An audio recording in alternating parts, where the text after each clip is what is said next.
back and forth with Connie on this ones. But, you know, it's very important to see how the things, you know, the traditional diet in Mexico. So imagine you are before the Spaniards, and this is what they do. They do what is called la milpa mexicana, where essentially it's like a cornfield, but not only a cornfield. Because in the milpa in Mexico, we not only grow one ingredient, it's not a monocultivar. We have also squashes growing in the same, chiles, tomatoes, and beans. And also that will enrich the dirt. So you will have a richer, you know, and more nutritious ingredients when they grow with different flavors and things like that. And you can basically eat from your milpa.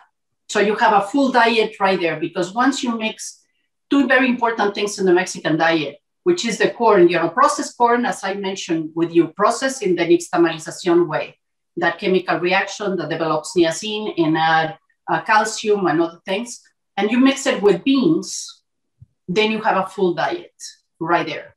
So you don't need any extra things. So that's why the pre-Hispanic people, the pre-Columbian people, they didn't need much more, because they have everything right there. They get to the knowledge that with those two ingredients that they grow in nature, they can create a full diet.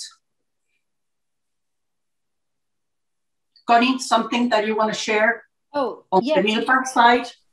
I'm sorry. Oh, and I think you just worded it perfectly. And from a nutritional standpoint, as Iliana mentioned, it's everything they needed nutrition-wise was there to sustain them in terms of protein. And as she mentioned, this was before the Spaniards, before they introduced the meat. So they were actually achieving a very strong, healthy diet with plenty of protein from plants in these very smart combinations. This is one of the most, I mentioned several times, I knew that was coming in eventually in one of the slides here, the chiles en nogada. This is a very famous dish in Mexico and I guess throughout the world. And it's a seasonal dish from Puebla. And it's, you know, like a chile relleno, exactly, one poblano, like that, in the way, you know, peel it and then stuffed with a mixture of, hundreds of things, I guess. It has meats. It has also a lot of flavorings, onion, tomatoes, tomatillos. It has plantains and apples and pears. And what else it has? I mean, sort of many things. And then the sauce is made out of cheese and cream and peeled walnuts. So seasonal, because it's the time of the year, you know, the end of August in Mexico and in September and the beginning of October, that we have fresh pomegranates available, the same as the walnuts are fresh. So the people peel the walnuts one by hand. They put them to soak in milk, so they get a little bit softer, and then they peel it. So the important thing also, not only the dish is beautiful and pretty and everything else like that, but also it's every family gets together to cook this. So some people, they will happen, you know, like several afternoons doing. And it's what is important in Mexico, that you have the family, the friends all together, you know, in one house, cooking together and sharing stories and do all that, what we call the sobremesa. After a meal, you enjoy with the family and your friends and share stories and know how the day was for everyone, or how is your week has been going. And that creates also a sort of community. Connie, something about it? Yes. Going back to that beautiful slide, this happens to be one of those recipes that was celebrated in my family for more of a traditional holiday, because it is quite special, and it's wonderful to see this image. And it just, you know, from a culinary nutrition perspective, you know, the dairy that you see, the cheese and the cream that was used to make that beautiful white sauce, that is that rich hand that lends to very lean ingredients that balances the flavor. But from a health perspective, when you combine forms of dairy and even the chopped walnuts that you see with dark greens like the poblano that is in this dish, you're actually providing a dream team combination of nutrients where the body can better absorb some of the health properties that are in the chilies, and whatever the vitamin C that is contained in the poblano actually helps the body absorb the calcium that is within the cheese. So not only is a work of art from a culinary perspective, but when you study the science and how foods come together to really protect you, from the vitamin C of the pomegranates to the chilies to the wonderful calcium and vitamin D, I think this is really a work of art and so delicious. So when you had one like this, and you know, in the restaurant, when we serve them, people ask us what it comes with. It's like nothing. That's a perfect dish by its own. Not even tortillas. You don't need rice. You don't need anything. You have one dish, one chili, one beautiful plate. That's what you need.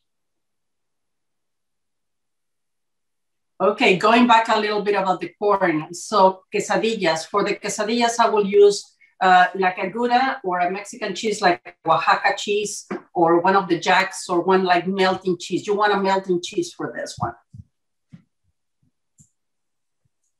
Oh, cacao. Oh, sorry. Yeah.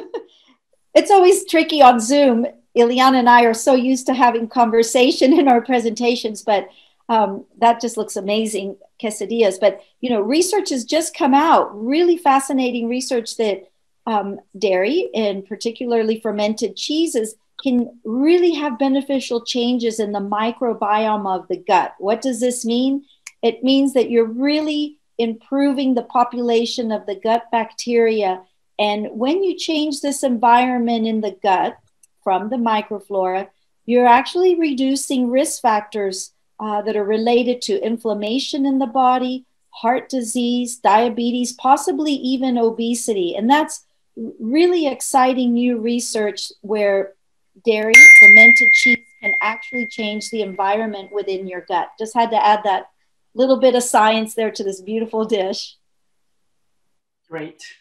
And cacao, I mentioned the cacao per se was, you know, originated in the Amazon basin, but it was just like that. They eat the fruit, you know, it's like a pod that you see in the back. That is the fruit.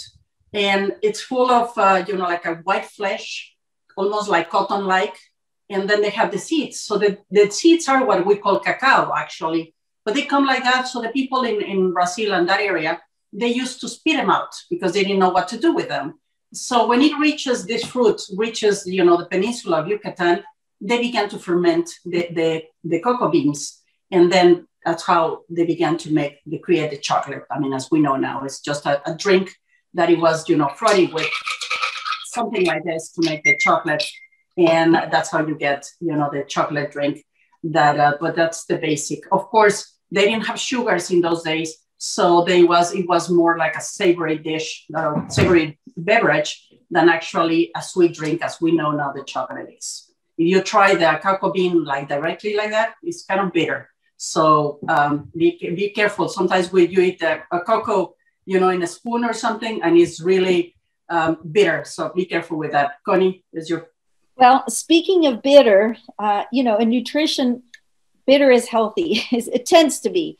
And it plays such an important culinary role to balance the bitter flavors. So when you're looking at, you know, chocolate that is, let's say, greater than 68, 70% of cacao, you are going to get those rich, deep, dark flavors that tend to be bitter. But from a nutritional standpoint, those bitter flavors mean health. Those are properties coming from the antioxidants that in research have been found to improve blood circulation and to act as powerful antioxidants, which tells you that there's a role for how you combine these dark, bitter flavors in savory cooking, such as in maybe some of the moles, or in sweet, wonderful desserts, or just alone. Some of the best coffee I have had has had, you know, wonderful traces and hints of dark chocolate. And it's just wonderful to see how you can combine these big personality flavors that don't always have to be mild and sweet and, you know, buttery flavored chocolate. The dark chocolate is really healthy and wonderful tool in the kitchen. And here we have a beautiful, you know, scene of a market, you know, lots of fruits, delicious native fruits from the Americas mostly. I will say, like, we have guayabas, we have chirimoyas on the back, we have all the things. So just, you know, how you see the markets in Mexico. And I think, oh, sorry. No. That's it. There you go. Okay. There you go.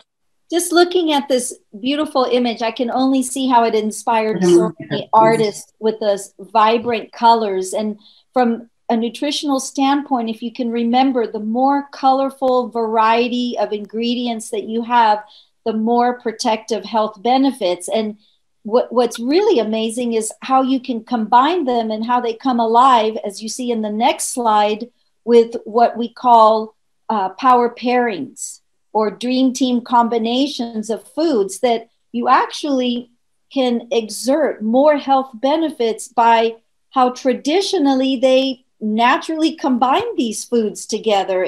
There's no reason to repeat history or to reinvent the wheel.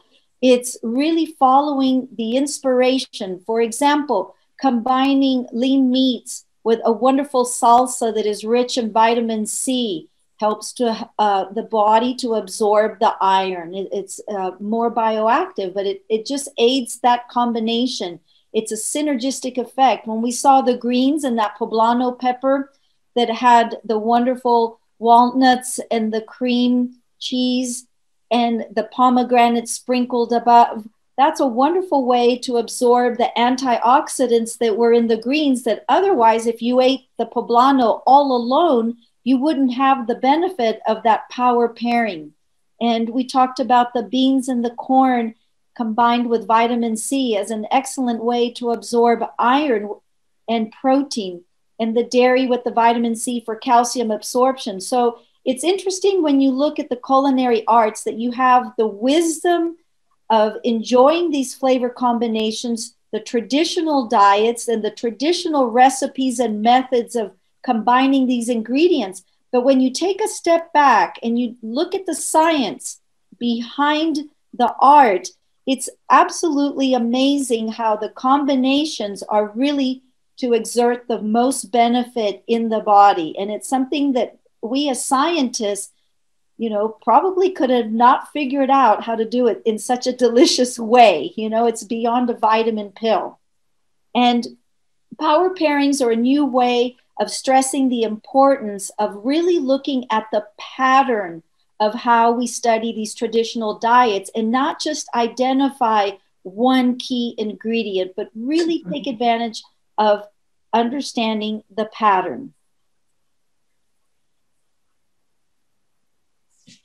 So as we start to, come to an end of this presentation, at least for my nutrition presentation, I want to leave you with a few messages that delicious Mexican flavors can be used to leverage healthy ingredients. For example, beans and the greens taste so much better with the Oaxacan cheese sprinkled above it, or the combination of herbs such as cilantro and epazote and even mint and some ingredients. And I saw that image of the fruit with a little bit of the dry cheese. So really understanding how to combine and leverage healthy ingredients is key to inspiring healthy eating.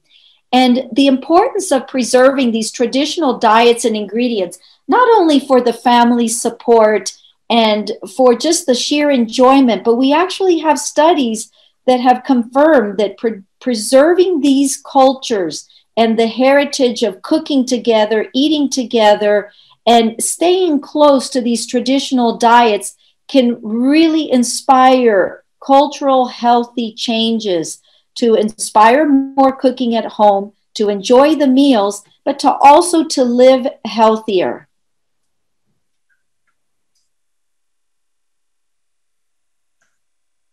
So if you want to explore more, I know that between Chef Iliana and I, we've referred to many old traditional recipes, to scientific studies. We put together a list of references and literature to help guide you and to support this presentation.